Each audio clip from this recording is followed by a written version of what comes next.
Selamat pagi, kita bertemu dengan saya, Dina, dengan modul tentang peranan analisis sistem. Di dalam modul ini, kita akan membahas tentang peranan seorang sistem analis di dalam develop system. Analis sebagai pemberi solusi masalah bisnis dapat dipahami sebagai bagian dari beberapa proses. Di antaranya adalah, yang pertama, sebagai analis sistem, yaitu proses dalam memahami, menentukan secara rinci apa yang harus dicapai oleh sistem informasi.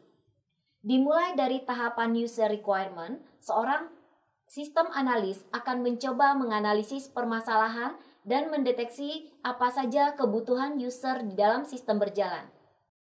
Kedua, proses perancangan sistem.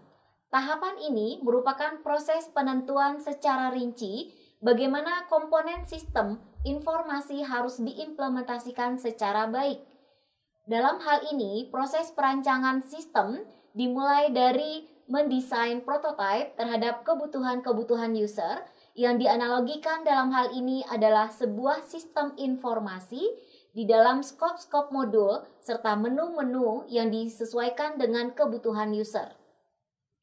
Yang ketiga, analis sistem disebut juga sebagai seorang profesional bisnis yang menggunakan teknik analisis dan perancangan untuk memecahkan masalah bisnis dengan menggunakan teknologi informasi. Dalam hal ini, kemampuan IT dan kemampuan analisnya akan dikolaborasikan sehingga mampu menciptakan sebagai problem solving yang baik dalam sebuah sistem.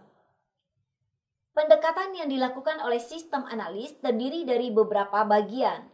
Banyak hal yang ditentukan oleh pendekatan-pendekatan yang dilakukan akan menentukan bagaimana hasil akhir dari seorang sistem analis bekerja dalam memberikan problem solving terhadap kebutuhan perusahaan. Yang pertama, meneliti dan memahami permasalahannya. Seorang sistem analis akan melakukan verifikasi awal, mengidentifikasi, melakukan observasi dan interview untuk mendeteksi kebutuhan awal atau permasalahan yang sedang dialami oleh sebuah perusahaan. Mendeteksi permasalahan ini dilakukan dengan berbagai cara, di antaranya pendekatan-pendekatan untuk melihat secara langsung apa saja yang terjadi pada sistem berjalan, kemudian bagaimana prosedur dan apa saja dokumen-dokumen yang terlibat, serta menentukan akar dari permasalahan yang ada. Yang kedua, melakukan verifikasi seberapa besar manfaat yang didapatkan dibandingkan biaya yang harus dikeluarkan dalam menciptakan sebuah sistem informasi.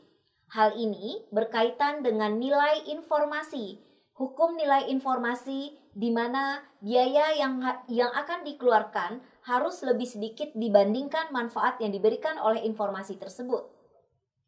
Yang ketiga, menentukan permintaan user terhadap kebutuhan di dalam merancang sebuah sistem.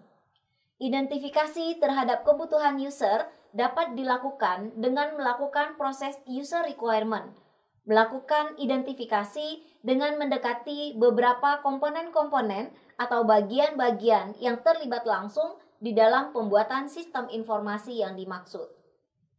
Yang keempat, mengembangkan beberapa solusi yang memungkinkan sebagai alternatif.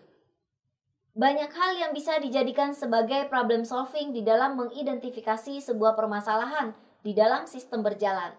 Namun, tentu saja hal ini tidak selalu memberikan satu keputusan yang mutlak. Namun, terdapat beberapa alternatif solusi yang dapat diberikan kepada user. Hal ini ditinjau dari berbagai kemungkinan, mulai dari biaya operasional, prosedur sistem berjalan, keterlibatan beberapa user, dan lain sebagainya. Yang keenam, mendefinisikan secara detail solusi yang terpilih.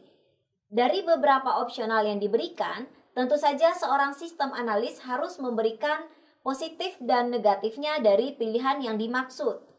Negatif dalam hal ini adalah dampak atau impact yang akan diterima oleh user pada saat sistem yang baru akan diimplementasikan. Yang ketujuh, menerapkan solusi. Dari beberapa alternatif solusi tadi, tentu saja pilihan terbaik kemudian diberikan kepada user, dikomunikasikan dengan bagian-bagian terkait sebelum akhirnya ditetapkan keputusan yang terbaik. Dan yang terakhir, melakukan monitoring untuk memastikan bahwa hasil yang diharapkan sudah sesuai dengan kebutuhan user. Demikian, terima kasih.